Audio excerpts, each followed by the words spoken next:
This world was made by human hands.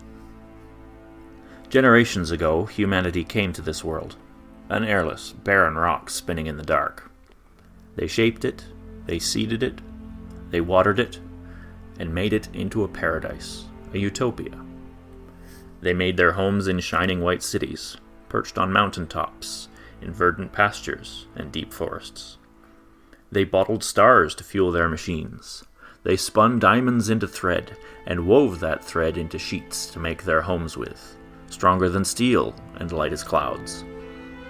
The world filled with life and sunlight, and humanity lived in peace. But these are humans we're talking about.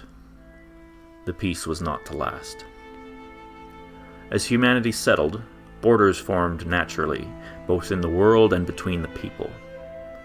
Borders became armed, factions became forces, skirmishes became outright warfare, and warfare, for a people who can bottle stars and spin diamond thread, is wholly unlike anything we know today.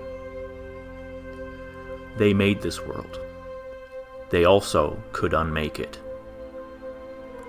They called it the Horseman's War. The sky burned as the world turned to ash. Those that could hid underground, while most perished in the nuclear fire that consumed the utopia that humanity had built. As time passed, they hewed and mined, building their shelters into cities in the deep.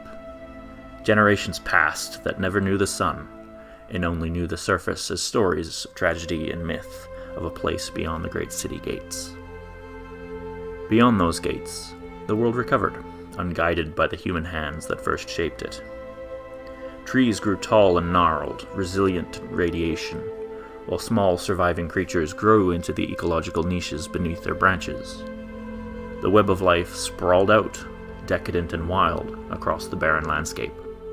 The seas, final repositories for the poisons that had blasted the world, churned with monstrosities and fetid algae and scum, dying with their bodies filled with the toxins, trapping it on the ocean floor. Centuries of neglect cracked and crumbled the remaining signs of humanity, leaving them ruins. Utopia was born anew, no longer of human design, but of nature's own. Eventually, fear of the surface turned into curiosity and bravery. Each deep city in turn opened its gates, tentatively peering out from their vaulted halls of stone and ceramic to see their ancient myths buried beneath the twisting roots of a lush, sprawling wilderness. One by one, and in small groups, they now strike out into the wilds that are no longer theirs.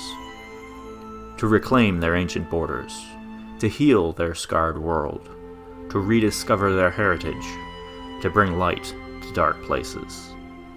They unmade this world. They also could renew it.